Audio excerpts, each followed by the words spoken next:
What will the EU look like after Brexit? That has been the subject of some discussion amongst European leaders. And this week, new French President Emmanuel Macron waded into the debate. In a speech on Monday, Mr. Macron said that the European Union had to be revived by a new generation of leaders. And he announced that France and Germany would launch democratic conventions by the end of 2017 with the aim of refounding Europe. He insisted each member state would be free to sign on or not. But there is no longer time for quick fixes.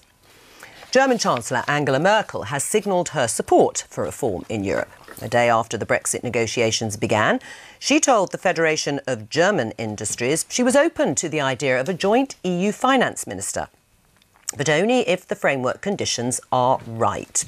And she said she would discuss a Eurozone-wide budget, as long as it's clear that this will truly strengthen structures and do meaningful things.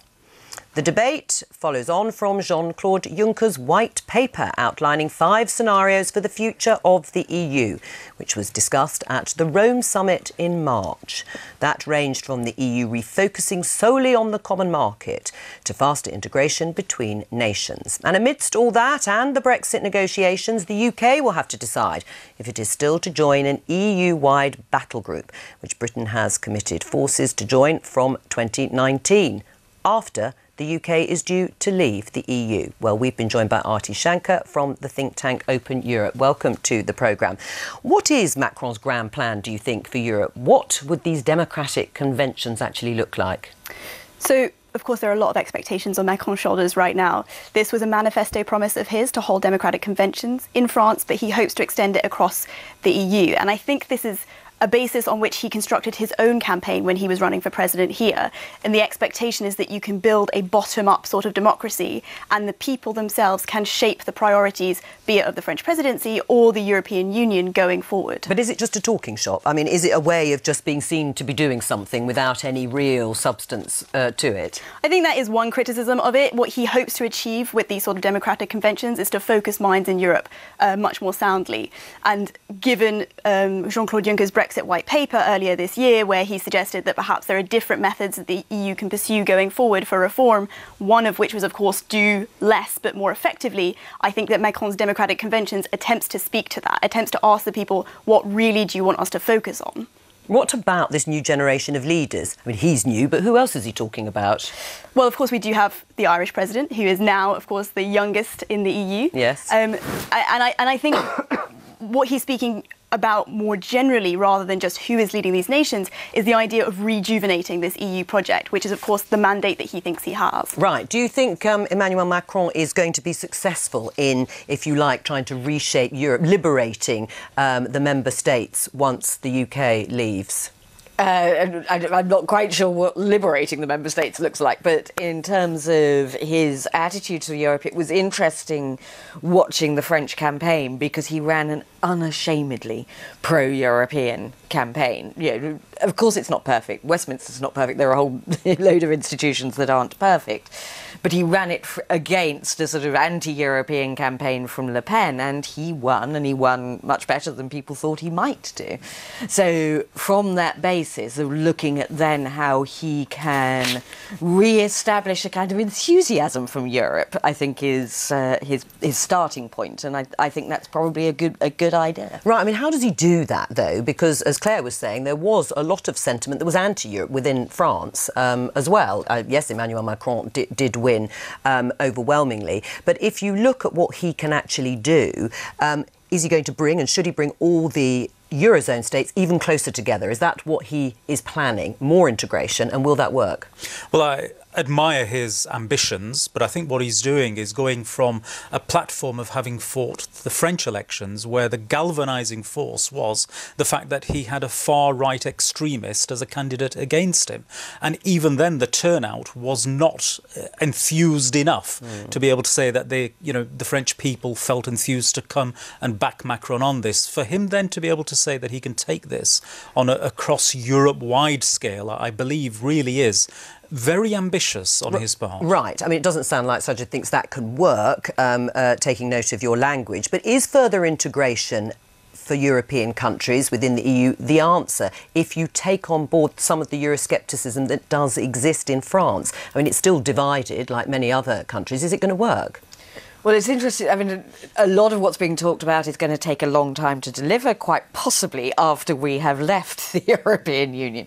So to a certain extent, it's up to them. They will make the choices. The EU 27 will decide how the EU 27 work best together.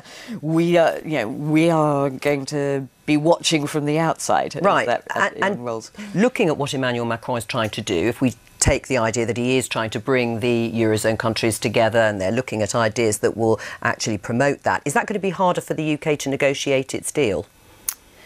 Well, I think, first of all, we have to discuss the feasibility of his projects. And he accepts that this is not something that is going to happen in the very near term. His idea of reforming. What's the sort of timing that he's pushing on this? Well, what he's suggesting is that he understands that the idea of a Eurozone budget, a Eurozone minister, Eurozone parliament will require a lot of backing from Germany and obviously the smaller states as well. And the reticence on the German side is the idea that France needs to get its own economy in shape before Germany is willing to back it. So Macron has said that he will undertake labour market reforms and other economic reforms domestically first and foremost before going to Germany with these ideas and putting them in force. Right. So the idea. So whether or not this will form part of the negotiations, I think the first thing we have to consider is what timeline do the Eurozone. Does Macron and the Eurozone imagine for these sort of reforms? Right, and the direction of travel, though, if it does go down that route, and I take your point that obviously he's got a big enough job trying to reform France in terms of labour reforms, but will that be a good thing or a bad thing, you think, for the UK as it's negotiating its exit? It's difficult to know because, of course, this is not just a concern for the UK. This is a concern that has been present for many of the smaller member states in the EU as well. The idea that the EU's final destination will actually be the Eurozone. And what matters then is if you're a smaller state on the edge without membership of the Euro, do you still form part of the EU? So if this is the direction that the EU looks like it's going to go down, the UK will not be alone in watching from the outside. I think there will be smaller member states that also will look and ask, what will your EU membership mean in the future? Will I have to join the Euro? Right, but it's hardly a surprise that closer integration is in some ways what Macron wants. He's, as you say, unashamedly pro-EU, pro-European. Do you think it'll make it difficult for the UK in its negotiations?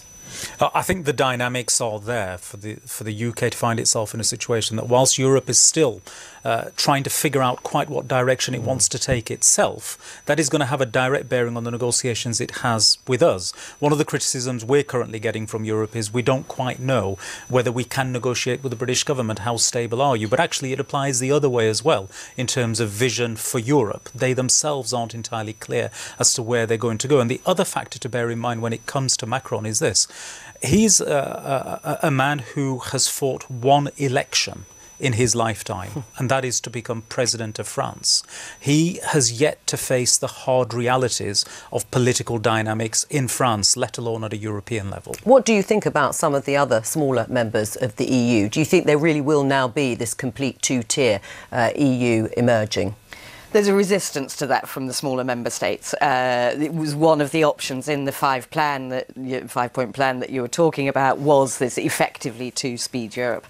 And I know that isn't a direction that a number of EU member states want to take.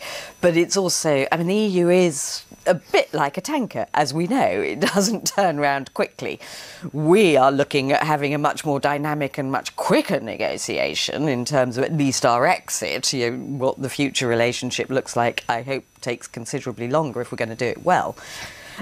So these are separate conversations, and I don't think they're going to have such a significant impact. You're talking about conventions over years, a couple of years or whatever. That's not going to feed into a political process that's going to impact directly on our negotiations. Taking one specific, Britain's commitment to the battle group, for example, the EU battle group, how do you feel about that? Well, we await an announcement from the United Kingdom on this. We have, of course, said that we will go ahead and provide the headquarters for that in the immediate coming future. But what's important is that certainly from a bilateral defence point of view, we have commitments, including from Macron in France, that should deepen. Whether we progress with that to a European level yet remains to be seen. But what do you think? The thing with the battle groups is this: they've been in existence for 10 years, but never been used once. Everything we have done, we have had to do on a bilateral level. So when one looks at the practicality of it, it's questionable. But when one looks at the theory behind it, it's a question of where is your commitment? Right. Do you think it will last in terms of our commitment to it? I think security and defence is one of the areas where there is a kind of strong interest in every regard that we work together. NATO and the EU are working together much more closely now than they ever have done, in fact. So we need to be part of that.